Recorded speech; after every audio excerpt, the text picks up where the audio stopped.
دیکھیے اس حد تک امام زمانہ کی زیارت کے ہمیں خالی مشتاق نہیں، بلکہ جب ہم احادیث کا مطالعہ کرتے ہیں تو دیگر ائمہ بھی کس قدر شوق کے ساتھ امام زمانہ کے متعلق فرماتے تھے کہ پانچویں امام محمد باقر علیہ الصلوۃ والسلام فرماتے ہیں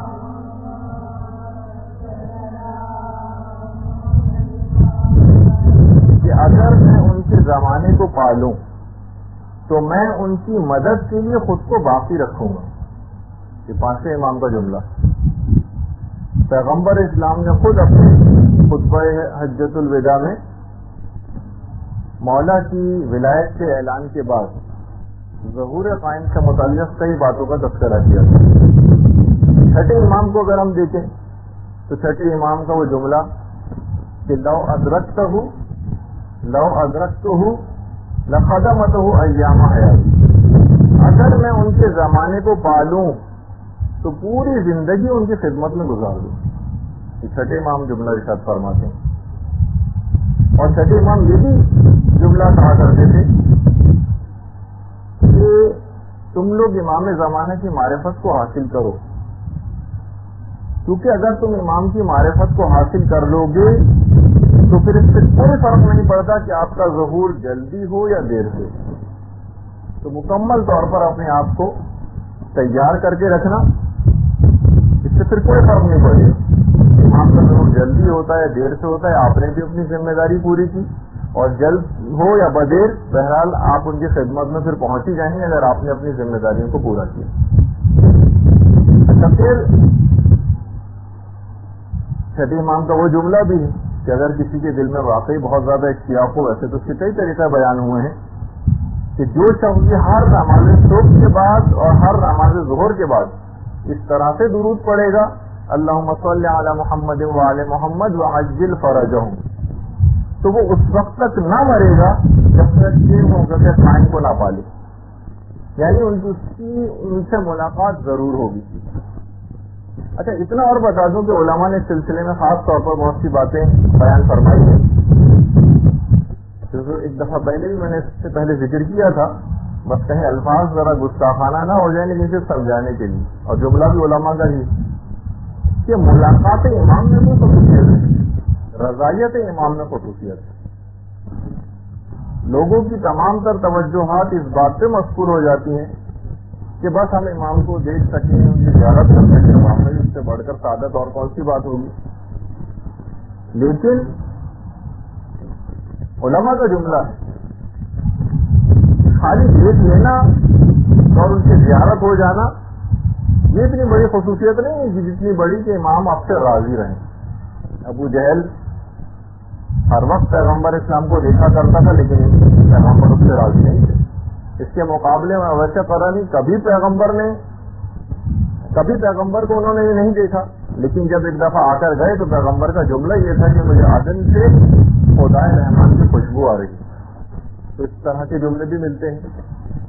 تو بہرحال اب کوشش یہ کرنا ہے کہ کوئی بھی ہم ایسا اپنے عمل کو اختیار نہ کریں، بات ابھی آگے چل کر آ رہی ہیں، کہ جو امام کو تکلیف پہنچانے والا ہو یا اذیت دینے والا ہو. جس سے پہلے کی نشست ہوئی تھی پچھلے ہفتے غالباً، اس میں برادر وسیع امام نے جو آپ کی خدمت میں پیش کی تھی حدیث، جو خود امام زمانہ ہی نے ارشاد فرمائی تھی کہ قد اذانا جو ہلاوش کیا وہ تین گروہ امام نے بتایا کہ یہ تین گروہ ایسے ہیں کہ جنہوں نے مجھے شدید اذیت پہنچائی. جو ہلاوش کیا تینوں میں جو جاہل لوگ، امام کو شدید نفرت ہے جہل سے، وہ مقاہم، اور احمق لوگ جو اپنے نفع اور نقصان کی جن کو کوئی پرواہ نہیں ہوتی، ان کو کچھ پتہ نہیں کہ جو اعمال ہم انجام دینے ان کا نتیجہ کیا نکلے گا. ان کو کچھ پتہ نہیں کہ نیکیاں اگر انسان کرتا جائے تو اس کی کیا جزا آخرت میں ملے گی، بالکل اپنے نفع اور نقصان سے آڑی. اور تیسرا گروہ وہ کہ جو جس نے اذیت پہنچائی امام کو، جو دین کو ایک مکھی کے پر سے بھی زیادہ اہمیت دینے کو تیار نہیں. تو بہرحال اب دیکھیں امام کو کیونکہ اس سے بہت نفرت ہے اور یہ اذیت پہنچانے والا عمل ہے جہل، اسی وجہ سے آپ کا یہاں پر مدرسے آنا تعلیم دین حاصل کرنے کے لیے انتہائی خوش آئند بات ہے، اور امام زمانہ کو انشاءاللہ یہ خوش کرے گا یہ عمل۔ اور اچھا دیکھیے، ایک تو وہ بات کہ جو دین کو مکھی کے پر کے برابر بھی اہمیت نہیں دیتے، ہر قدم پر دین کو اہمیت دینا ہے۔ بقول مولانا ذکی باقری جی، وہیں انچولی کی ایک دفعہ مجلس میں کہہ کر گئے تھے کہ ہم نے دین کو ایک بفے سمجھ لیا، اپنی پسند کی چیزوں میں سے اٹھا لیتے اور بس وہ استعمال کر لیے، باقی اس کے بعد پورے کا پورا دین چھوڑ دیا۔ ہر قدم پر دین کو اہمیت دینا ہے، چاہے شادی کی تقریب ہو، چاہے موت ہو جائے گھر میں، خوشی ہو جائے، غم ہو جائے، مرض ہو جائے، پکنک پہ کہیں جانا ہو، گھر کے اندر رہنا ہو، ہر قدم پر اہمیت دینا ہے کہ کہیں دین کی کوئی خلاف ورزی نہ ہو جائے۔ اچھا دیکھیے، لوگ ویسے تو امام کے نام کا بڑا کلمہ پڑھتے ہیں، اور جہاں ذرا ذکر امام آ جائے ایسا جھک کے، بلکہ ایسا جھک جاتے ہیں گویا آپ سجدے ہی میں گر پڑیں گے، لیکن جہاں امام کا حق دینے کی باری آ جائے تو جناب پھر تو ایسا ٹال مٹول سے کام لیا جاتا ہے، ایسے اس سے بچنے کے طریقے مثلا اختیار کیے جاتے ہیں۔ تو بہرحال یہ بات یاد رہے کہ ان کے مال میں تصرف کرنا، بلکہ کسی کے بھی مال میں تصرف کرنے کی اجازت نہیں۔ خود امام زمانہ علیہ الصلوۃ والسلام کا ارشاد ہے اس سلسلے میں،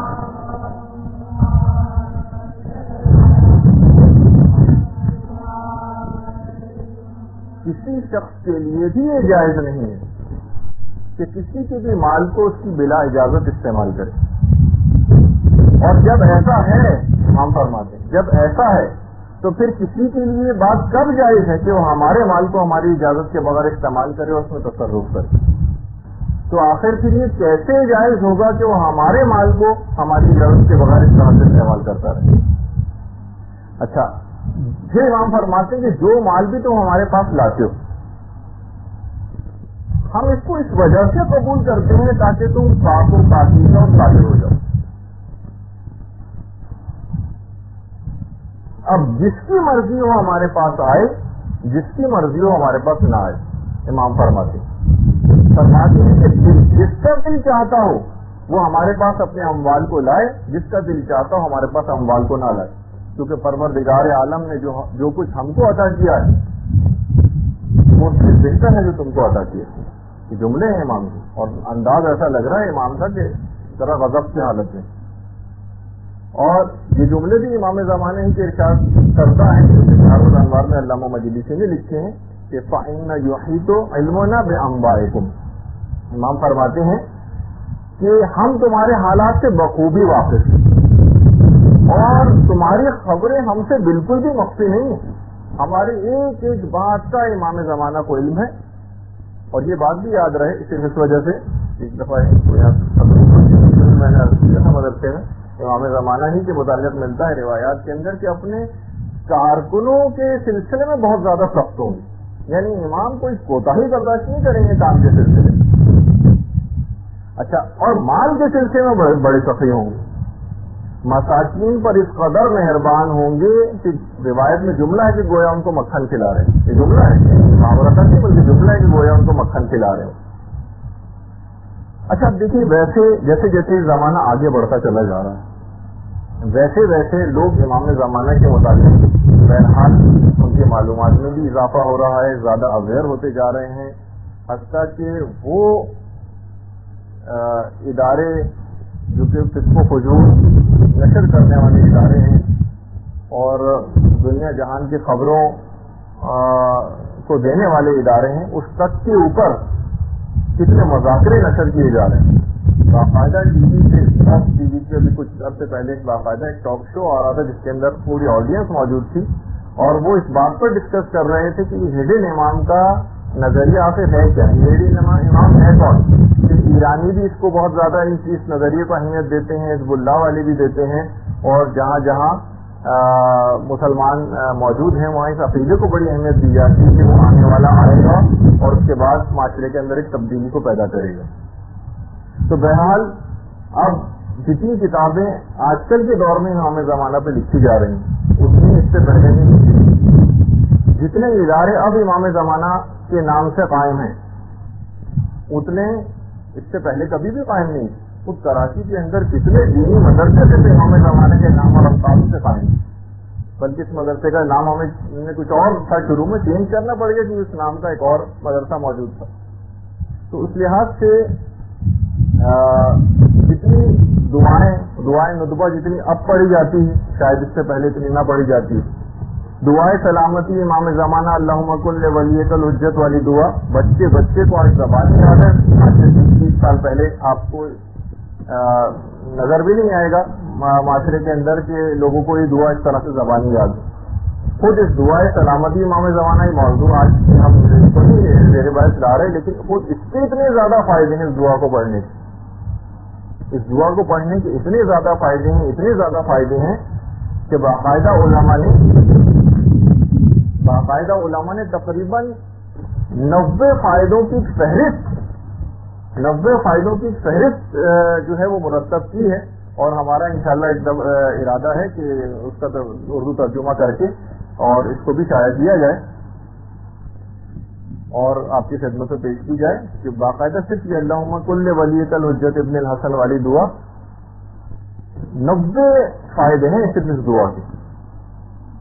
تو اچھا, اس لحاظ سے مختلف جریدے اور اخبارات وہ سب بھی اس متعلق اب شائع ہونے لگے ہیں.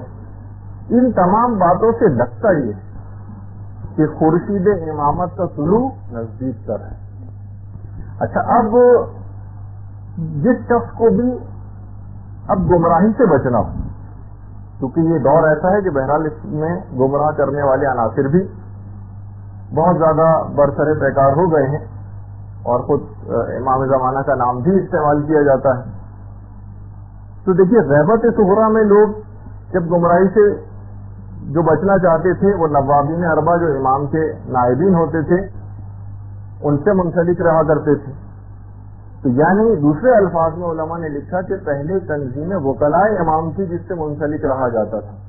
اب غیبت کبریٰ کے اس دور میں اس تنظیم وکلائے امام کی جگہ تنظیم فقہائے اسلام نے لے لی, اور اب کسی کو بھی اگر کوئی وہ حاصل کرنا ہے رہنمائی تو اس کو چاہیے کہ بہرحال فقہاء علماء اور مراجع سے وہ رجوع کرے اور وہاں سے رہنمائی لے اور اس سے کمتر پہ قناعت نہ کرے, کیونکہ بہت سارے افکار اس انداز سے معاشرے کے اندر آ جاتے ہیں جو گمراہی کا سبب بنتے ہیں. تو آپ کہیں سے بھی افکار امام کے متعلق بھی اس طرح سے ملے تو مراجع سے اس کی تصدیق کروا لیا کریں. تھوڑی سی اب ہم ان علامتوں کا تذکرہ کریں گے. ویسے تو بے شمار علامتیں اور اتنی علامتیں کہ غالباً شاید 10,000 سے زائد ان کی تعداد ہو جائے اگر سب کو کیلکولیٹ کیا جائے امام کی آمد سے پہلے. لیکن ہم چند ایک علامتوں کا اس لحاظ سے تذکرہ کریں گے جو آج کل کے موجودہ حالات میں نظر آ رہی ہیں, جس کا امکان ہے کہ شاید یہ ان علامات میں سے ہو. ایک تو یہی شدید بارشیں. چھٹے امام کی جو حدیث ہے جس میں امام نے فرمایا کہ ظہور سے پہلے شدید بارشیں ہوں گی, اور اتنی شدید بارشیں ہوں گی کہ فصلیں تک خراب ہو جائیں گی. اور یہ بارشیں شروع ہوں گی روایت میں جمادی الثانی کے آخر سے, اور ان کا سلسلہ تقریباً 10 رجب تک رہے گا. روایات میں تقریباً 14 بارشوں کا اس طرح سے تذکرہ آیا ہے. تو انشاءاللہ کبھی اس موقع پر ہم کوشش کریں گے کہ اس کو بیان کریں. کچھ علماء نے کہا کہ بہرحال یہ ظہور سے پہلے کا واقعہ ہے, اور یعنی یہ جو شدید بارشوں کا. کچھ علماء کا یہ کہ روایت سے یہ پتہ چلتا ہے کہ یہ رجب سے پہلے اتنی شدید بارشیں ہوں گی, جس کی ہم تفصیل رجب کے سلسلے میں بیان کریں گے کہ باقاعدہ قبروں پر جو بارشیں پڑیں گی تو اس بارش کے پانی سے قبروں کے اندر جسم نمو پائیں گے, اور پھر لوگ قبروں سے مٹی جھاڑتے ہوئے باہر نکلیں گے. وہ پھر اب اس کی ایک الگ تفصیل ہے. اچھا, مولا کائنات علی ابن ابی طالب علیہ السلام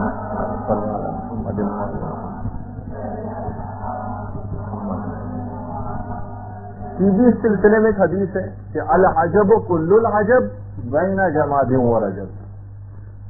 شدید سخت حیرت ہے اور تعجب ہے اس واقعے پر جو جمادی الثانی اور رجب کے درمیان میں واقع ہوگا. اچھا, کچھ علماء جیسے میں نے کہا کہ بارشوں کو ظہور سے پہلے کیا واقعہ قرار دیتے ہیں کیونکہ اس سلسلے میں بھی روایات ہیں, اور کچھ ظہور کے بعد کے سلسلے میں بارشوں کو قرار دیتے ہیں. بہرحال آیت اللہ صادق صدر یہ فرماتے ہیں کہ روایات سے جو چیز ہم پر ثابت ہوئی ہے وہ یہ ہے کہ یہ ظہور سے پہلے کا واقعہ ہے. رجب کے سلسلے میں ہو سکتا ہے الگ بارشیں ہوں، لیکن جو علامات ظہور کے سلسلے میں اس میں بھی بارشوں کا تذکرہ آیا. اس کے بعد دوسری چیز جو کہ چھٹے امام کا بھی ہے کہ اس سال زلزلے بہت زیادہ آئیں گے.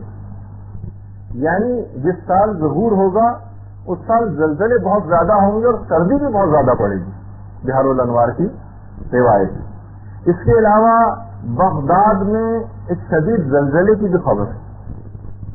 اب علماء نے کہا ہو سکتا ہے، کچھ معلوم نہیں کہ وہ شدید زلزلہ جو ہے وہ کسی ایٹمی دھماکے کی خدا نخواستہ صورت میں ہو یا کسی اور وجہ سے، لیکن ایک شدید زلزلہ بغداد میں. اسی طریقے سے یہ بھی علامات میں سے ہے کہ اہل عراق اور اہل بغداد کا شدید خوف و ہراس کی حالت میں زندگی بسر کرنا. یہ جملے اور یہ تو ہم دیکھ رہے ہیں کتنے عرصے سے اہل عراق اور اہل بغداد باقاعدہ اسی طرح سے زندگی بسر کر رہے ہیں خوف میں. مشرق میں آگ کا ظہور ہونا، اور یہ آگ تقریباً 3 سے 7 دن تک مسلسل جاری رہے گی. علماء نے ایک امکان ظاہر کیا ہو سکتا ہے کہ تیل کے کنووں میں جو ہے وہ اس انداز سے کوئی آگ لگ جائے جسے 3 سے 7 روز تک بجھایا نہ جا سکے. اسی طریقے سے بشارت الاسلام میں باقاعدہ مصر کے حالات میں ایک عجیب و غریب روایت مصر کے لیے، اور وہ تو کچھ لوگ تو کہیں گے بالکل پوری اترتی ہے مصر کے حالات پر.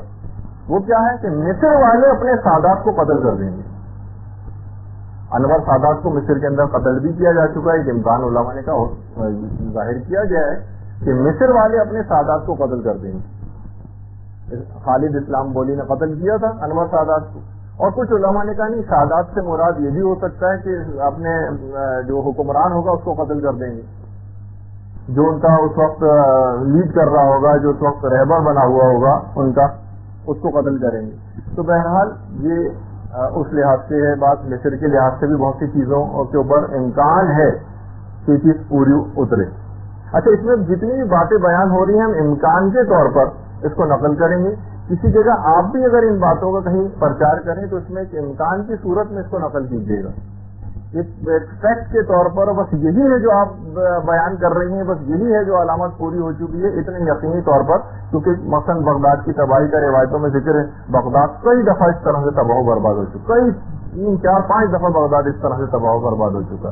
تو ہو سکتا ہے ابھی کا یہ واقعہ نہ ہو، بات کا ہو، لیکن ہمیں تو بہرحال کیونکہ ہم اس زمانے سے قریب تر ہیں تو امکان نسبتاً زیادہ بڑھتا چلا جا رہا ہے. عراق کے حالات کے اندر جو واقعات ملتے ہیں، روایات ملتی ہیں کہ عراق میں امام سے پہلے شیزبانی کا خروج ہوگا. شین یہ سواد بے الف نون چھوٹی ہے، شیزبانی. امام محمد باقر علیہ الصلوۃ والسلام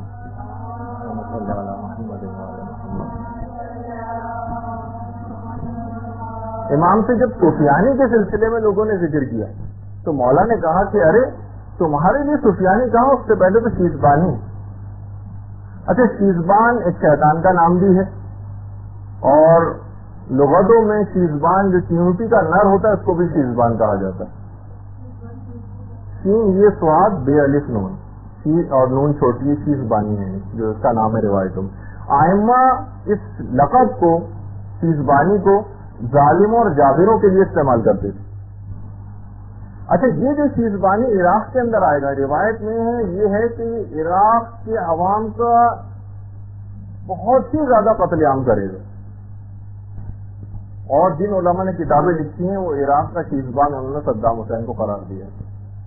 اسی طریقے سے ایک اوف اسلمی این واؤ سے، اچھا بہت سے نام ہو سکتے ہیں کہ بالکل ایز اٹ از نہ ہو، یہ اس کے طور پر ہوں، لیکن وہ جو منطبق ہو رہی ہے وہ مختلف لوگوں کے اوپر منطبق ہو رہی ہیں چیزیں کے امکان ہے.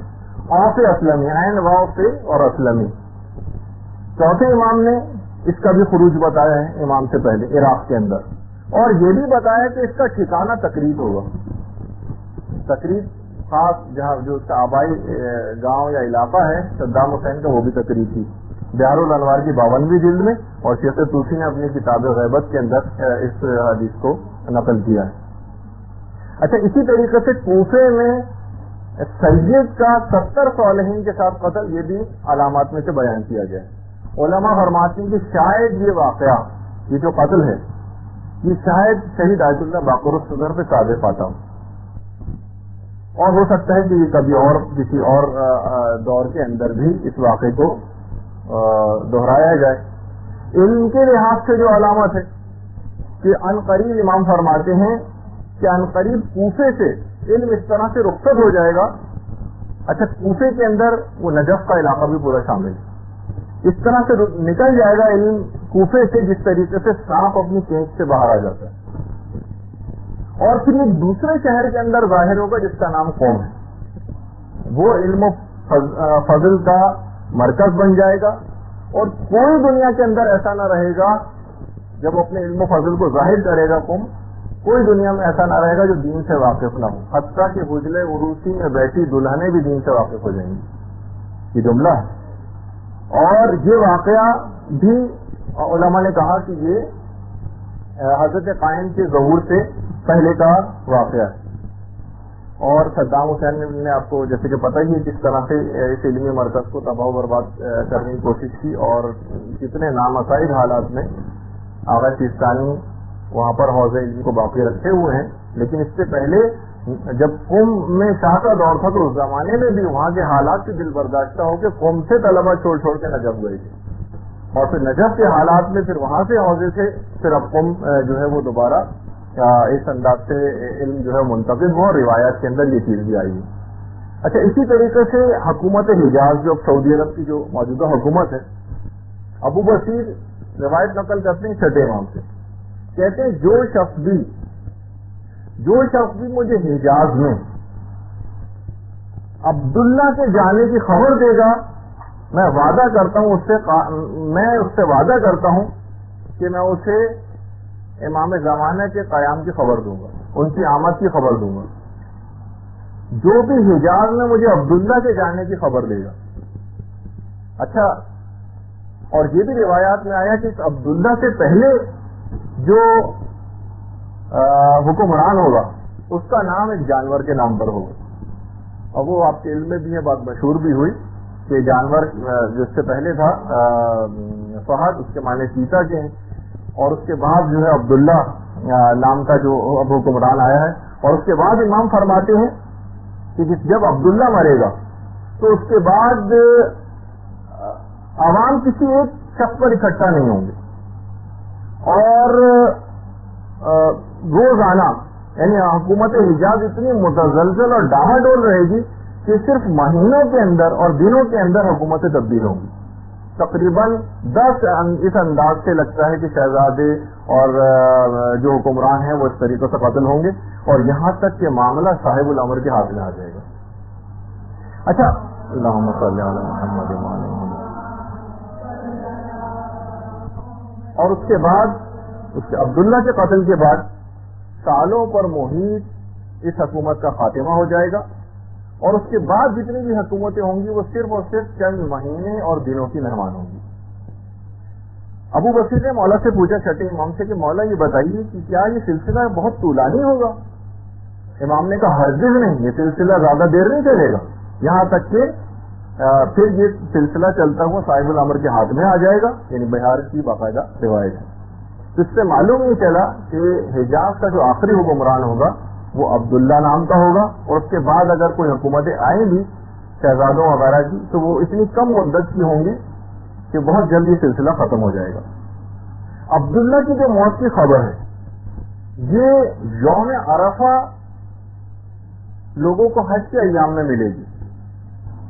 چھٹے امام یہ جملہ ارشاد فرماتے ہیں کہ لوگ میدان عرفات میں موجود ہوں گے کہ ایک شخص خلیفہ کے مرنے کی آ کر خبر دے گا، جو بھی آ کر خبر دے گا، لگتا ایسا ہے کہ حاجیوں میں سے کوئی ہوگا جس کو یہ بات پتہ چلی کہ وہ خبر کو نشر کر رہا ہوگا، جیسے ہی وہ لوگوں کو خبر دے گا لوگ اس کے اوپر پل پڑیں گے اور اس کو اسی وقت قتل کر دیں گے۔ لگتا ایسا ہے کہ اس وقت کی جو پولیس یا فوج کے جو لوگ وہاں پر تعینات ہوتے ہیں وہ اس کو فوری طور پر مار دیں گے۔ اور پھر یہاں تک روایات میں کہ اس قدر قتل عام اس سے پہلے شروع ہو جائے گا کہ جو جمارات ہیں، جو شیطانوں والی جگہ ہے، وہ پوری خون سے رنگین ہو جائے گی۔ اچھا، اسی طریقے سے رمضان کے بھی کچھ واقعات ہیں۔ اس سے پہلے ظہور سے پہلے لگتا یہ ہے کہ امت اسلامی اتنی جنگوں، قتل و غارت گریوں اور دہشت گردیوں کے نتیجے میں جو پوری امت ہے وہ کافی کمزور ہو چکی ہوگی، اور اجنبی اور رومی افواج مسلمان علاقوں میں داخل ہو چکی ہوں گی۔ یہ روایات میں اجنبی اور رومی افواج، روم جو ہے جو اس وقت موجودہ امریکہ ہے، اور جو یورپین یونین ہے اس کو روم کہا جاتا تھا۔ تو اجنبی اور رومی افواج، اجنبی سے مراد ہم اس کو اتحادی افواج کہنے جو مختلف علاقوں سے انہوں نے جمع کر رکھی ہیں، یہ مسلمان علاقوں میں داخل ہو جائیں گی، اور اس کے اندر نیٹو کی افواج وغیرہ بھی شامل ہو سکتی ہیں اگر یہ موجودہ اس کو تجویز کی جائے تو موجودہ زمانے میں۔ اچھا، نشانیاں مسلسل پوری ہو رہی ہوں گی یہاں، اور مومنین کے دل بہت زیادہ پر امید ہوں گے کہ بس اب امام کا ظہور قریب تر، دل امام کی طرف جھکے ہوئے ہوں گے، اور مومنین ظہور امام کے دن گن رہے ہوں گے۔ اچھا، اس وقت ایک علامت اور نمودار ہوگی، بے وقت چاند گرہن اور سورج گرہن۔ ایک تو خیر چاند کی جزوی گرہن کی آج ہی یہ خبر آئی ہے جو کہ شاید 7 ستمبر کو ہوگا، لیکن جو روایات میں جو چیز بیان ہوئی کہ بے وقت چاند گرہن اور سورج گرہن ہوگا۔ رمضان کی 13 یا 14 تاریخ کو سورج گرہن ہوگا، رمضان کی 13 یا 14، اور 26 یا 27 رمضان کو چاند گرہن ہوگا، اور فلکیات کے تمام اصول بالکل درم برہم ہو کے رہ جائیں گے، کیونکہ اس کے برخلاف ہوتا ہے عام طور پر۔ ایک ہی مہینے کے اندر اتنا قریب قریب چاند گرہن اور سورج گرہن ہوں گے، اور رمضان کی 13 یا 14 کو سورج گرہن ہوگا، اور 26 یا 27 رمضان کو چاند گرہن ہوگا۔ فلکیات کے تمام حسابات بیکار ہو جائیں گے۔ اور پانچویں امام نے یہ بات بھی ارشاد فرمائی کہ حضرت آدم کے دنیا سے زمین پہ آ جانے کے بعد سے لے کر یہ 2 نشانیاں آج تک کبھی اس سے پہلے پوری نہیں ہوئی ان تاریخوں کے اندر، چاند گرہن اور سورج گرہن۔ اچھا، جو امام کے جو ظہور کا جو سال ہوگا، اس سے طاق سال ہوگا، جفت نہیں ہوگا، طاق ہوگا۔ اچھا، دن جو ہوگا یا تو جمعہ ہوگا یا ہفتہ ہوگا، ہفتے کے دن کے موضوع پہ ابھی ہم تھوڑی سی ایک بات اور کرتے ہیں، اور 10 محرم روز عاشور کے روز امام کا ظہور ہوگا۔ اچھا، ابو بصری سے جو روایت ہے وہ یہی ہے کہ اسی سال جب امام کا ظہور ہوگا تو 10 محرم عاشورے کا روز ہوگا، جمعہ یا ہفتہ ہوگا۔ اچھا، جمعے کے دن جو زیارت حضرت حجت، اس کا بھی یہ جملہ ہے کہ یہ روز جو روز جمعہ ہے امام، اس میں آپ کا ظہور متوقع ہے۔ اس سے بھی اندازہ ہوا کہ اصل جو ہوگا وہ دن روز جمعہ ہی ہوگا۔ آیت اللہ خراسانی نے اپنی کتاب مہدی منتظر میں فرماتے ہیں کہ کیلنڈروں کا اور تاریخ کا جائزہ لینے کے بعد جو چیز ہم پر بالکل ثابت ہو گئی ہے وہ یہ ہے کہ 61 ہجری کا جو عاشورہ تھا وہ روز جمعہ کو واقع ہوا تھا، جس میں واقع کربلا ہوا تھا 61 ہجری میں، وہ روز جمعہ کو ہوا تھا۔ اور تقویم کے اعتبار سے اگر ہم دیکھیں تو 23 رمضان کو اگر جمعہ ہو تو اگلے سال کا عاشورہ بھی جمعے کو پڑے گا، یہ بالکل ثابت شدہ بات ہے۔ تو اس لحاظ سے جس حدیث کے اندر ہفتے کے دن کا ذکر آیا ہے، آیت اللہ خراسانی فرماتے ہیں وہ اتنی قابل اعتنا نہیں ہے اور یہ واقعیت کے خلاف رکھتی ہے، اگرچہ ہفتے کی اس روایت کو بھی چھٹے امام سے نقل کیا گیا ہے، لیکن آیت اللہ خراسانی فرماتے ہیں کیونکہ واقعیت کے بالکل خلاف لگ رہی ہے حدیث، ہو سکتا ہے کہ راوی کو اشتباہ ہوا ہو اور اس نے جمعے کے بجائے ہفتہ نقل کر دیا، ہو سکتا ہے۔ تو بہرحال جو مسلم الثبوت ہے وہ ہے کہ روز جمعہ ہوگا، طاق سال ہوگا، عاشور کا دن ہوگا، اور محرم الحرام کا مہینہ ہوگا جس میں امام ظہور کریں گے۔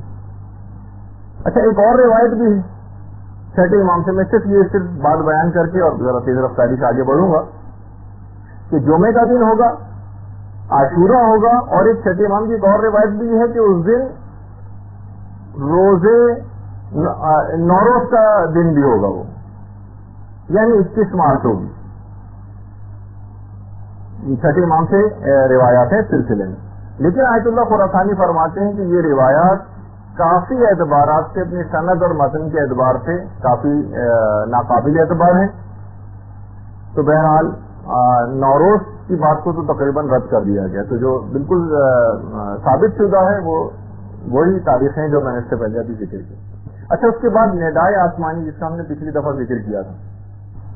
شیخ امام یہ فرماتے ہیں کہ اصل میں جو ندائے آسمانی جو آسمانی آواز آئے گی یہ دو اوقات میں آئے گی. اس پہ ابتدائے رات میں آئے گی اور دوسری آواز آخر رات میں آئے گی. حشام بن سالم اس نے مولا سے پوچھا کہ مولا یہ آخر ہوگا کیسے؟ تو امام نے فرمایا کہ ایک آواز آسمان سے آئے گی پہلی، اور دوسری آواز ابلیس کی آواز ہوگی. راوی نے کہا کہ مولا ہم اس کو جدا کیسے کریں گے، اس میں کیسے پہچانیں گے کون سی آواز صحیح؟ امام نے فرمایا وہ اس آواز کو پہچان جائے گا کہ جس نے پہلے اس کا ذکر سنا ہوگا. بہار الانوار کی 52ویں جلد کے اندر یہ والی حدیث کہ پہچانیں گے کیسے. دیکھیے اب آپ کو اس وقت پتہ چل رہا ہے نا، جو پہلی والی آواز ہوگی وہی برحق آواز ہوگی، اگرچہ کچھ اس کی نشانیاں اور بھی ہیں کہ ہم کیسے پہچانیں گے جو ابھی آگے چل کر آ رہی ہیں. اچھا، جو ابن مسعود کی جو پیغمبر اسلام سے جو روایت ہے، جو میں نے اس سے پہلے بھی پچھلی گفتگو میں عرض کی تھی کہ 15 رمضان کی شب جمعہ کو ایک زوردار آواز آئے گی کہ جو ہر سوتے ہوئے شخص کو اٹھا دے گی. کھڑا ہوا شخص بیٹھ جائے گا، عورتیں جو پردے دار عورتیں وہ گھروں سے باہر نکل آئیں گی اس آواز سے گھبرا کر. زلزلوں کے اس سال جمعے کی شب کو پیغمبر فرماتے ہیں کہ جب تم نماز صبح پڑھ لو تو اپنے گھروں کے اندر داخل ہو جاؤ، اپنے دروازوں کو بند کر لو، اپنی کھڑکیوں اور سوراخوں کو بھی بند کر لو، خود کو چھپا لو، اپنے کانوں کو بند کر لو، اور احساس کرو جب تم اس آواز کا کہ وہ آواز آ گئی ہے تو فوراً سجدے میں گر پڑو اور اس وقت وہ ذکر کرنا شروع کرو، سبحان القدوس سبحان القدوس. ایک روایت میں یہ ہے، دوسری میں سبحان القدوس ربنا القدوس کا تذکرہ ہے پیغمبر اسلام سے. پیغمبر فرماتے ہیں جو بھی یہ ورد کرے گا اس آواز کے وقت وہ نجات پا جائے گا، اور جو اس ورد کو نہیں کرے گا وہ ہلاک ہو جائے گا. مخصوصہ ابن حماد میں پوری تفصیل ہے اس روایت کی کہ جو پیغمبر اسلام نے ارشاد فرمائی. شیعہ علماء کے نزدیک یہ جو آسمانی آوازیں ہیں ان کی تعداد تقریباً 8 ہے، اور سنی جو مدارک ہیں ان کے اندر بھی تقریباً کم و بیش 8 آوازوں کا ہی تذکرہ ہے، جس میں سے جو رمضان کی جو آوازیں ہیں وہ تو بالکل حتمی ہیں. لیکن علماء نے کہا کہ کیونکہ مختلف اوقات بیان ہوئے ہیں روایات کے اندر ان آوازوں کے، تو شاید اشتباہ ہو گیا ہو کہ ان آوازوں کی تعداد 8 ہے. کیونکہ ایک آواز کے لیے روایت میں ہے کہ وہ رجب میں آئے گی، دوسری کہ رمضان میں آئے گی، تیسری ہے کہ محرم کے مہینے میں آئے گی. اس طرح سے مل ملا کے تقریباً 8 بن جاتی ہیں. اور جو سفیانی کا خروج ہوگا یہ آسمانی آوازوں اور آسمانی نداؤں کے بعد ہوگا، یہ بات یاد رکھیے گا. اچھا، محرم میں ان آسمانی آوازوں کے بعد ظہور امام میں فقط 6 مہینے باقی رہ جائیں گے، صرف 6 مہینے، اور اس کے بعد پھر امام کا ظہور ہوگا. اور یہ جو آسمانی آوازیں ہیں ان کا تو براہ راست تذکرہ امام کی ان توقیات میں بھی ہے کہ جو امام نے اپنے ہاتھ سے اور دستخط کے ساتھ اپنے نائب جو نوابین اربعہ میں سے ایک نائب کے نام جو انہوں نے توقیع بھیجی تھی امام نے، اس کے اندر بھی امام نے ان نداؤں کا تذکرہ کیا تھا اور کہا تھا کہ آگاہ ہو جاؤ کہ جو بھی خروج سفیانی اور آسمانی نداؤں سے پہلے مجھ سے ملاقات کا دعویٰ کرے گا وہ جھوٹا اور اس طرح برداشت ہوگا. جس میں امام نے خاص طور پر سفیانی کے خروج سے پہلے اور آسمانی نداؤں سے پہلے کوئی شخص بھی اگر دعویٰ کرے تو وہ جھوٹا ہوگا. اس کے بعد سے لے کر اور امام کے ظہور میں 6 ماہ کا عرصہ باقی رہ جائے گا. باقاعدہ اس 6 ماہ کے عرصے پر پوری کتابیں لکھی گئی ہیں کہ اس آخری 6 مہینے میں کیا کیا ہوگا. علماء نے بڑا سلسلے میں کام کیا ہے. اور یہ والی جو روایت میں نے امام کی پیش کی جس میں وہ توقیع بھی ہے، یہ بہار الانوار کی 51ویں جلد کے اندر ہی روایت ہے. اچھا، یہ آواز آخر سے لوگ پوچھتے ہیں کہ آخر اس آواز کی نیچر کیا ہوگی، یہ کس زبان میں ہوگی. تو اس میں علماء نے کئی احتمالات نقل کی. ایک احتمال تو یہ کہ جو آسمانی آواز آئے گی یہ ایک احتمال یہ کہ عربی ہی میں ہوگی، اور صرف چند سیکنڈ کے اندر ہی پورے کرۂ ارض کے اندر پھیل جائے گی. عربی جاننے والے تو اس کو سمجھ لیں گے، لیکن جتنے بھی میڈیا اور ٹی وی والے ہوں گے وہ اس کو اپنی اپنی زبانوں میں نشر کریں گے. جس طریقے سے آج بھی مثلا اسرائیلی وزیر اعظم بھی کوئی تقریر کرتا ہے تو ہمیں اپنی زبان کے اندر پتہ چل جاتا ہے کہ اس نے کیا کہا ہے. اس طرح سے پوری دنیا کے اندر یعنی جو عربی جاننے والے نہیں ہیں ان کو دوسروں کے ذریعے اپنی زبان میں پتہ چل جائے گا کہ اس کا پیغام کیا ہے. اور ایک تو یہ ہے. اور دوسرا احتمال علماء نے یہ کہا کہ ہو سکتا ہے کہ بطور اعجاز معجزے کے طور پر سب کو اپنی اپنی زبان کے اندر وہ چیز پتہ چل جائے کہ اس آواز کے اندر کیا پیغام ہے. پانچویں امام یہ جملہ ارشاد فرماتے ہیں کہ جب بھی رمضان میں وہ آواز آ جائے تو یہ بات یاد رکھ لو کہ خبردار کبھی بھی اس کے اندر ہرگز شک نہ کرنا, ہرگز اس آواز میں شک نہ کرنا جو رمضان میں واقع ہوگی, کیونکہ وہ جبریل کی آواز ہوگی اور اس میں خاص علامت ہوگی جس سے آپ پہچان سکیں گی کہ یہ آواز بالکل برحق آواز ہے. امام نے فرمایا کیونکہ اس کے اندر حضرت قائم کا نام اور ان کے والد کا نام اس آواز کے اندر ضرور ہوگا. ہر شخص اس آواز کو سن لے گا.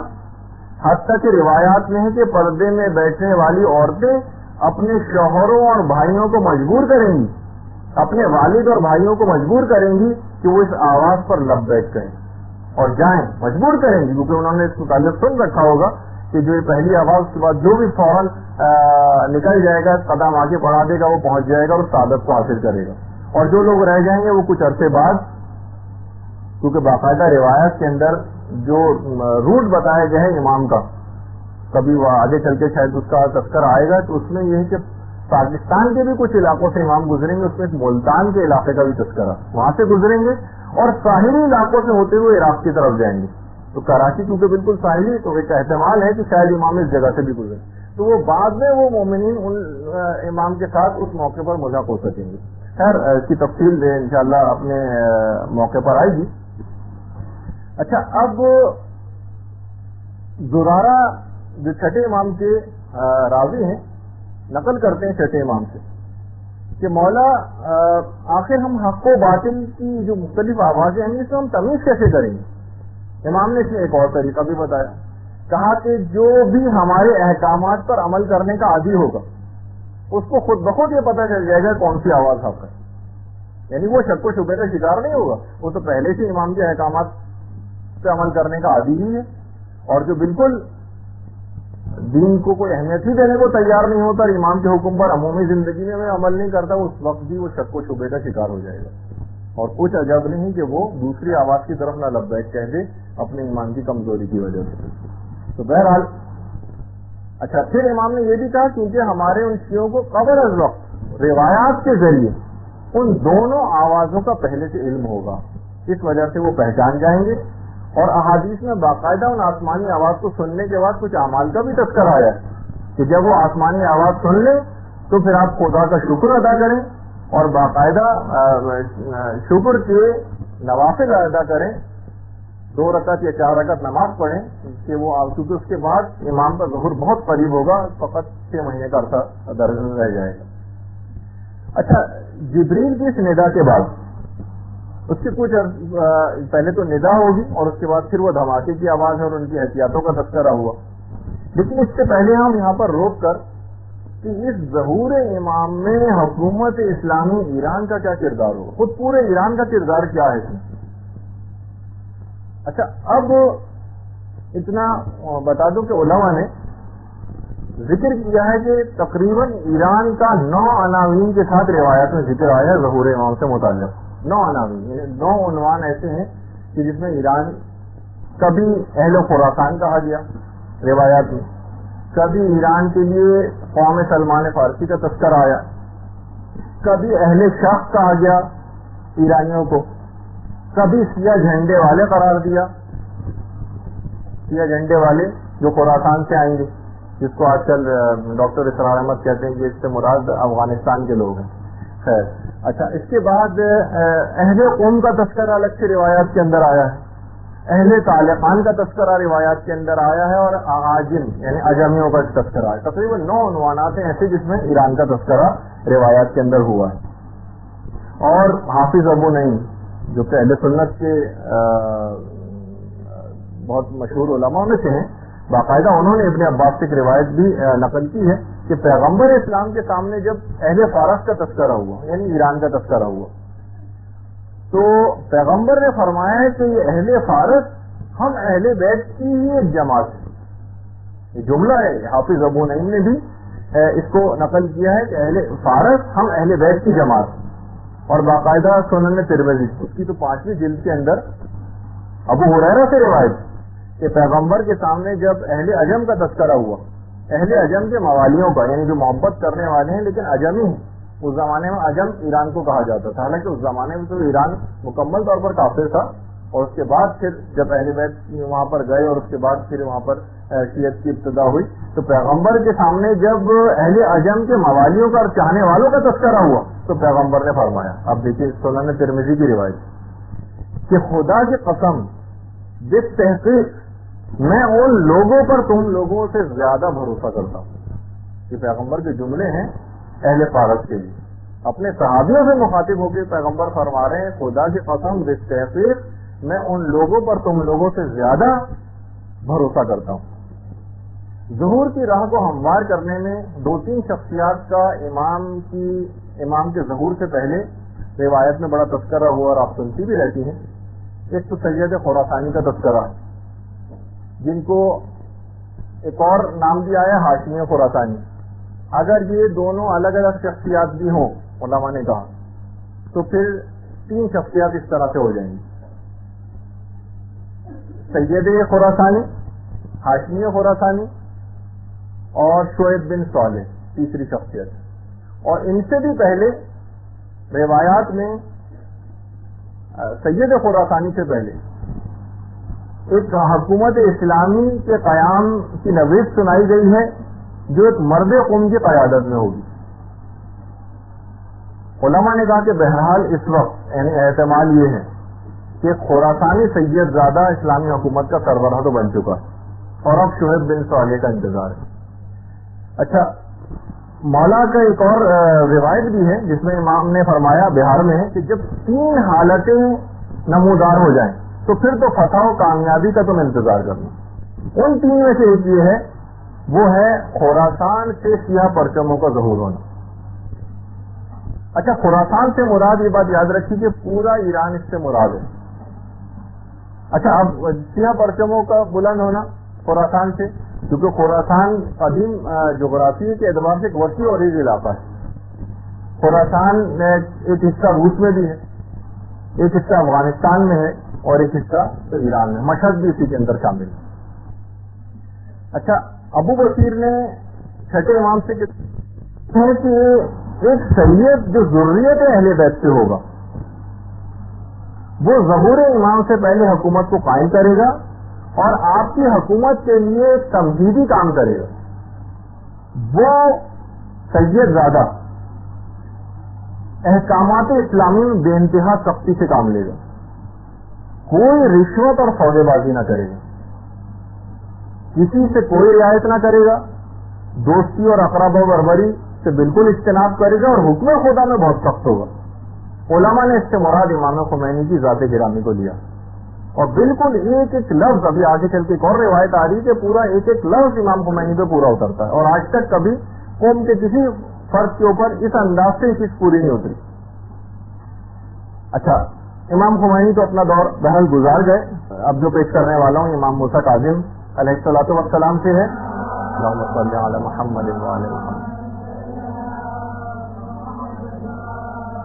اور بہار الانوار کی 60ویں جلد کے اندر اس روایت کو قوم سے ایک مرد ظاہر ہوگا جو لوگوں کو حق کی دعوت دے گا, اس کے دل اس کی قوم اکٹھی ہو جائے گی, ان کے دل فولاد کی طرح سے سخت ہوں گے, تو ان 2 تیز ہواؤں کے جھٹکر ان کو ہلا نہ سکیں گے. نہ وہ لوگ جنگ سے اکتائیں گے اور نہ ہی وہ لوگ بزدل ہوں گے, خدا پر بھروسہ کرتے ہوئے ہوں گے اور عاقبت تو فقط پرہیزگاروں کے لیے. یہ جملہ ہے امام کا. اور عفان بصری جو راوی ہیں چھٹے امام سے ذکر کرتے ہیں کہ تم جانتے ہو امام نے فرمایا کہ اس کا نام قوم کیوں رکھا گیا ہے. دیکھیے ہم ایران کے اس کا تذکرہ کر رہے ہیں کہ ظہور امام میں ایران کا کیا کردار ہوگا. افان بصری سے چھٹے امام فرماتے ہیں کہ تم کو پتا ہے کہ اس کا نام قوم کیوں رکھا گیا ہے؟ کیونکہ قوم کے لوگ قائم آل محمد کے ساتھ اکٹھے ہوں گے, آپ کے ساتھ قیام کریں گے, اس پر مستقیم ہوں گے اور خدا ان کے ذریعے حضرت حجت کی مدد فرمائے گا. ساتھ میں جلد بہار الانوار کی پوری اس طرح سے روایات موجود ہیں. اچھا اس کے ساتھ ہی اگر ہم دیکھیں تو خراسان کا بھی آپ نے تذکرہ سنا, اس سے تو مراد پورا بھی مراد ہے ایران. اسی طریقے سے تہران والوں کا بھی تذکرہ روایات کے اندر آیا ہے. چھٹے امام کی خدمت میں باقاعدہ شہر جو رے کے نام سے تھا, رے کو موجودہ تہران کہا جاتا ہے. رے کا جو سمجھنے کے لحاظ سے تو شہر رے پرانا ایک لحاظ سے جو نام ہے اس کو موجودہ تہران کہا جاتا ہے. کہا کہ مولا ہم رے سے تعلق رکھتے ہیں. امام نے فرمایا مرحبا بے اخواننا من اہل القوم, میرے یعنی خوش آمدید ہو, ویلکم امام نے کہا بے اخواننا میرے بھائیوں کو جو کہ اہل قوم ہیں. انہوں نے کہا مولا نحنو من اہل الرے, ہم تو لیکن رے سے تعلق رکھتے ہیں. امام نے پھر یہ جملہ کہا مرحبا بے اخواننا من اہل القوم.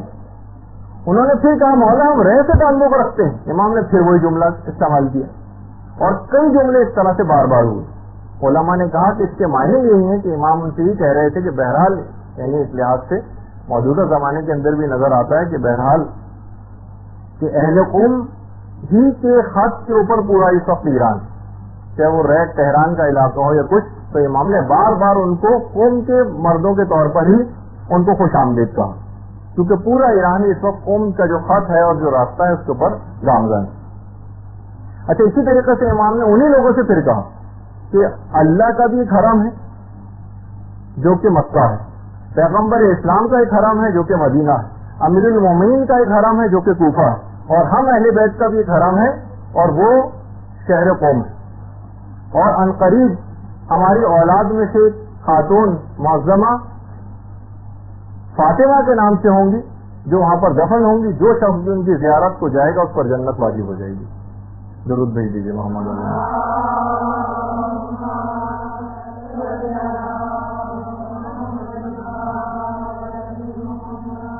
ایک اور روایت میں بھی کہ امام فرماتے ہیں کہ اگر کوئی جابر شخص قوم کے بارے میں کوئی بھی برا ارادہ کرے گا تو اس پر فوراً عذاب خدا آ جائے گا. اور امام نے یہ بھی فرمایا کہ عنقریب قوم والے تمام مخلوقات عالم پر حجت بن جائیں گے, اور اگر یہ نہ ہوتے قوم والے تو اہل زمین اپنے اہل کے ساتھ دھنس جاتی.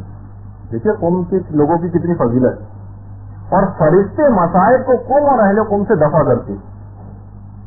اور اگر کوئی بھی ظالم و جابر شخص قوم والوں کے لیے کسی برے ارادے کا خیال دل میں لاتا ہے تو قاسم الجبار ان کو تباہ و برباد کر دیتا ہے, اور پروردگار ظالموں کے دماغوں سے قوم کا ذکر اس طرح سے بھلا دے گا جس طرح وہ ذکر خدا کو فراموش کر چکے.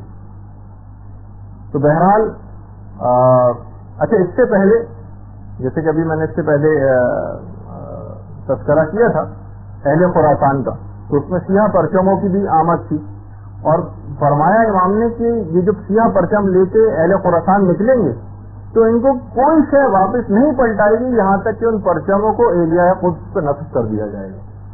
ابھی میں آگے چل کر انشاءاللہ اس کا تذکرہ کروں گا کہ ایران روایات سے یہ پتہ چلتا ہے کہ داخلی طور پر اتنا مضبوط ہوگا کہ یہ باہر نکل کر جنگ کرے گا, کیونکہ ایران کے لیے جنگ کا جو میدان ہے وہ مختلف ممالک بتائے گئے.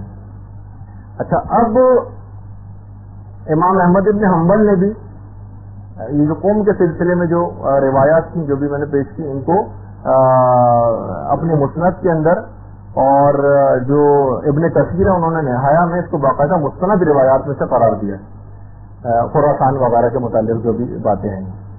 اچھا یہ روایات یہ ہے کہ جھنڈے جب نکلیں گے خراسان سے اور یہ خود ضرور پہنچ کر رہیں گے چاہے راستے میں کتنی ہی رکاوٹیں کیوں نہ آئیں، یہ ضرور بے ضرور وہاں پہنچیں گے۔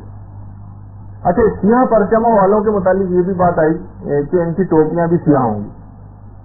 روایات میں ہے کہ خراسانی سید اپنی رہبریت کے دور میں اپنی افواج کا جو کمانڈر ان چیف ہے شعیب بن صالح کو یا صالح بن شعیب کو مقرر کرے گا، جس کا تعلق تہران سے ہوگا، یعنی شہر رائے سے، اور اس کے بعد اسی شعیب بن صالح یا صالح بن شعیب کو امام اپنی افواج کا بھی کمانڈر مقرر کریں گے۔ اچھا، اسی طرح سے میں نے کہا کہ ہم ایران کا تھوڑا سا تذکرہ کر رہے ہیں کہ بہت زیادہ یہ بہت مرکزی حیثیت ہے ایران کی ظہور امام میں۔ کنز العمال جو اہل سنت کی بڑی معتبر کتاب ہے، اس کی 7ویں جلد میں، اور علامہ جلال الدین سیوطی نے بھی اس روایت کو لکھا ہے جو امیر المومنین علی ابن ابی طالب علیہ الصلوۃ والسلام سے،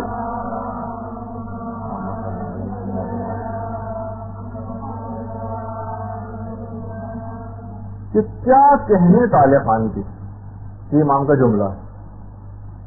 اچھا، اسی طریقے سے ینابیع المودہ جو کہ مفتی اعظم قسطنطنیہ کی شیخ سلیمان کی لکھی ہوئی کتاب ہے، اب تو اردو ترجمہ بھی اس کا ہو گیا اور ہر بک اسٹال پہ دستیاب بھی ہوتی ہے۔ امام نے فرمایا بخشن بخشن للطالع خان، جو کہ آپ سنتی ہیں حضرت عمر کا جملہ اس لحاظ سے جو انہوں نے مبارکباد کے طور پر بخشن بخشن یا علی انت مولا کل مومن و مومنہ جو انہوں نے جملہ ذکر کیا تھا اس وقت، تو ان دونوں کے اندر بہرحال کیا کہنے طالع خان کی اور اس کے بعد بخشن بخشن، دونوں کے اندر بہرحال یہ توصیفی اور مدح کے لیے امام نے جملے استعمال کیے۔ پھر امام نے یہ بھی جملہ، ان میں ایسے لوگ ہیں، ان سے ایسے لوگ مراد ہیں کہ جو خدا کو اس کے حق معرفت کے ساتھ پہچانتے ہوں گے، اور وہ آخری زمانے میں طالع خان کے لوگ امام مہدی کے انصار میں سے قرار پائیں گے۔ اچھا، چھٹے امام نے جملہ اور ارشاد فرمایا، کہا کہ طالع خان کے اندر ایک خزانہ ہے جو نہ سونے کا ہے نہ چاندی کا، بلکہ وہ ایک ایسے افراد ہیں، وہ ایسے مرد ہیں جن کے دل فولاد سے زیادہ سخت ہوں گے، اور ان کو اگر پہاڑوں کے اوپر بھی لگا دیا جائے تو پہاڑوں کو اپنی جگہ سے ہٹا دیں، وہ امام کے گرد گھیرا ڈال لیں گے وہ لوگ، اور وہ امت میں اپنے سید کی اور اپنے رہبر کی سب سے زیادہ اطاعت کرنے والے لوگ ہوں گے طالع خان کے۔ خدا ان کے ذریعے امام حق کی نصرت فرمائے۔ اس سے آپ پتہ چل رہا ہے کہ ایران کا کتنا مرکزی کردار ہے۔ اچھا، علماء نے کہا کہ یہاں طالع خان سے مراد جو ہے خاص طالع خان کا علاقہ مراد نہیں، بلکہ اس سے پورا ایران مراد ہے۔ وجہ اس کی ہے کہ اس زمانے میں قدیم جغرافیے میں طالع خان کی ایک خصوصی حیثیت تھی جس کی وجہ سے وہ مشہور ہوا، لیکن وہ ہے بہرحال ایرانی کے اندر۔ اسی طریقے سے روایات میں ذرا حیران بھی بعض اوقات ہوتی ہے کہ کتنی واضح روایات ہیں۔ آخری زمانے میں فتنہ فلسطین کا لفظ باقاعدہ روایت میں آیا ہے، مخطوطہ ابن حماد کی باقاعدہ روایت بھی ہے کہ فتنہ فلسطین کے نتیجے میں شام والوں کو اس طرح سے ہلایا جائے گا، اس طرح مشق میں پانی کو ہلایا جاتا ہے، یہ باقاعدہ روایت ہے۔ اچھا، شام کے اندر یہ بات یاد رکھیے کہ موجودہ جو لبنان ہے یہ شام کا ایک حصہ ہی سمجھا جاتا ہے، یعنی سمجھے شام کے اندر ہی آتا ہے، ورنہ تو لبنان خود بہت چھوٹا سا ہے، لیکن شام کے اندر ہی اس کو شمار کیا جاتا ہے کہ فتنہ فلسطین کے نتیجے میں اس طرح سے شام والوں کو ہلایا جائے گا، اس طرح مشق میں پانی کو ہلایا جاتا ہے۔ اچھا، روایات میں نے جیسے کہ ابھی کہا اس سے پہلے کہ ایران کے لیے جو میدان جنگ ہے یہ ایران سے باہر ہے، عراق میں شام اور فلسطین یہ ایرانیوں کا میدان جنگ بتائے گئے ہیں روایات کے اندر۔ اس سے معلوم یہ چلا، جیسے میں نے اس سے پہلے کہا تھا، کہ ایران داخلی طور پر اتنا مضبوط ہوگا کہ وہ باہر نکل کے جنگ کرے گا، یعنی باقاعدہ اس پر اس طرح سے اٹیک نہیں ہوگا، وہ خود باہر نکل کر جنگ کرے گا۔ اسی طریقے سے سید خراسانی روایات میں ہے کہ سید خراسانی کی رہبریت میں افواج نکلیں گی۔ اچھا، اس سید خراسانی کے لیے تو یہ کہ یہ اپنے افواج کا رہبر ہوگا، پھر یہ جو سید خراسانی ہوگا یہ اپنے پرچم کو شعیب بن صالح کے سپرد کرے گا، اور شعیب بن صالح پھر اس پرچم کو امام زمانہ کو سپرد کر دیں گے۔ سید خراسانی کی آمد اور شعیب بن صالح کی آمد کے بعد ظہور امام میں 72 مہینوں کا فاصلہ ہوگا، یعنی 6 سال کا۔ روایات میں تقریباً 6 سال تذکرہ ہوئے. اچھا اسی طریقے سے جو باقاعدہ جو اپنے امام کے مولا کائنات کے صحابی تھے کمیل ابن زیاد, امام نے ان کو بھی ایک علامت اور نشانی کے طور پر آخری زمانے کی چیز بتائی تھی جو کہ بہت مشہور بھی ہوئی تھی اور علماء نے اس کو بیان بھی کیا تھا کہ اس زمانے میں جو عالیشان عمارتیں ہوں گی ان میں ہر گھر میں شیطان آ کر بیٹھ جائے گا اور لوگ اس شیطان کی علامت کو اپنے گھروں کی چھت پر لگائیں گے. وَيُسَمَّى بِأَنْتِينَا, امام فرماتے ہیں مولا کائنات, اور اس شیطان کا نام اینٹینا ہوگا. کتاب الملاحم والفتن کی روایت ہے باقاعدہ کہ خود امام نے یہ جملہ ارشاد فرمائے تو اس زمانے میں ہر گھر میں شیطان آ کر بیٹھ جائے گا اور شیطان کی اس علامت کو لوگ اپنے گھروں کی چھت پر لگائیں گے. وہ یسمى بانتینا, اور اس کا نام انتینا ہوگا. اس زمانے کے علماء نے, جو پچھلا دور تھا, باقاعدہ پوری کی پوری ڈکشنریاں کھگال ڈالی, انتینا نام کی کوئی چیز نہیں ملی.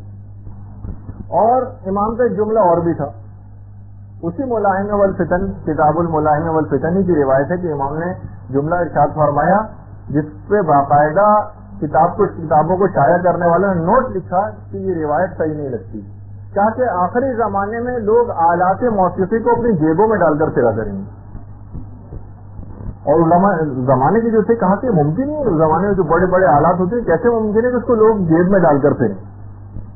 اور پھر یہ بھی ہے روایات کے اندر آخری زمانے میں کہ اہل روم کی مداخلت اتنی زیادہ, اہل روم فلسطین کے معاملے میں اتنی زیادہ مداخلت کریں گے کہ ان کی افواج اس علاقے کے اندر آ جائیں گی. اچھا اتنا اور بتا دیا جائے کہ بہرحال وہ جو آپ سنتی ہیں کہ دنیا کی تقریباً 1/3 آبادی 1/3 یہ ظہور امام سے پہلے ہلاک ہو چکے تھی جنگوں کے نتیجے میں. لیکن اس میں بہرحال ایک علماء نے جو اس کے اندازے قائم کیے ہیں روایات سے کہ یہ جو دنیا کی 1/3 آبادی ختم ہوگی یہ امریکہ اور یورپی ممالک کی ہوگی. ایشیا اور مشرق وسطیٰ کے علاقے کے اندر اتنی تباہی نہیں ہوگی کہ جتنی کہ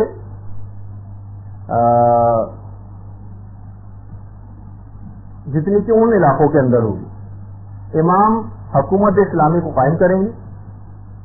اور اتنا اور بتا دیا جائے کہ آج بھی کچھ علاقے ایسے ہیں, روایات میں آئے ہیں, علماء نے ذکر کیے ہیں کہ جہاں پر مکمل امام کی حکومت قائم ہے اور تمام اسلامی احکامات کے اوپر آج بھی وہاں پر مکمل طور پر عمل ہوتا ہے. یا بلقا اور سابلقا ان علاقوں کے نام ہیں, اور باقاعدہ جو وہاں کا دارالحکومت ہے اس کا بھی نام آیا ہے ظاہرہ کے نام سے. ظاہرہ مکمل اسلامی نظام وہاں پر قائم ہے. حتیٰ کہ جیسے کہ میں نے پچھلی دفعہ کہا تھا کہ جو روایت اتنی زیادہ ثابت شدہ تو نہیں ہے اماموں کی اولادوں کا جس میں تذکرہ آیا ہے, لیکن بہرحال اماموں کی اولادوں کی حکومتیں بھی کچھ علاقوں کے اوپر ہیں, روایتوں میں ہے. صافیہ, سلون اور قناطیس باقاعدہ ان کے شہروں کے نام ہیں. اور امام کی جو 4 اولادیں ہیں ان کو تو نام بھی روایات کے اندر آئے. البتہ وہی میں نے جس سے پہلے کہا تھا وہ دماغ میں رہے کہ وہ اتنی زیادہ ثابت شدہ روایت تو نہیں, لیکن بہرحال یعنی امام کے ایک بیٹے کا نام قاسم ہے جس کے لحاظ جبھی امام کی کنیت ابو القاسم دی. البتہ اتنا اور بتا دیا جائے کہ کنیت جس کا بیٹا ہے یا کوئی اولاد ہو اس سے کنیت اربوں میں نہیں بنتی, یعنی وہ تو ہوتی ہے کنیت لیکن اس کے بغیر بھی کوئی شخص کسی کی اگر اولاد نہ بھی ہو تو اس کی بھی کنیت ہو سکتی ہے. اچھا ایک تو قاسم ہے جس کے لحاظ سے ابو القاسم امام کی کنیت ہے. امام کے ایک بیٹے کا نام عبد الرحمان ہے, ایک بیٹے کا نام ہاشم ہے اور ایک کا نام ابراہیم. یہ 4 بیٹوں کے نام امام کے روایات میں آئے ہیں. اور باقاعدہ جو جزیرے خضرا والی روایت جسے علماء نے قابل اعتنا نہیں سمجھا ہے, بہرحال وہ بہار علامہ مجلسی نے اس روایت کو نقل کیا. گرین لینڈ جو بحر ابیض کا جو علاقہ ہے وہاں پر جہاں امام کی حکومت قائم اس کا تذکرہ جو روایات میں آیا ہے. اور باقاعدہ علماء نے یہ بھی کہا کہ امام کی 5 پشتوں تک کی اولادوں سے مختلف علماء اور مجتہدین ملاقاتیں بھی کر چکے. لیکن بہرحال یہ ابھی ہم اس میں کوئی عقائد کی تو کوئی بات ہے نہیں کہ اس میں ہم کوئی تجزیہ و تحلیل کر کے کوئی ایک حتمی نتیجے کے اوپر پہنچنے کی کوشش کریں. مختلف روایات ہیں تو وہ آپ کے سامنے بیان ہو رہی ہیں. اور امام ہر سال حج کرنے کے بعد تمام معصومین کی قبور کی زیارت کو جاتے ہیں اور اس کے بعد پھر اپنے کاموں کے اندر مصروف ہو جاتے ہیں. اچھا جس وقت امام کا ظہور ہونے والا ہوگا یہ بھی بڑا ایک دلچسپ ذکر آئے ہے روایات میں کہ جب یہ اس وقت آسمانوں کی ایک عجیب کیفیت ہوگی، آسمانوں کی غیبت نعمانی میں بھی ہے اور بہار الانوار کی 52ویں جلد میں بھی ہے کہ چھٹے امام جملہ ارشاد فرماتے ہیں کہ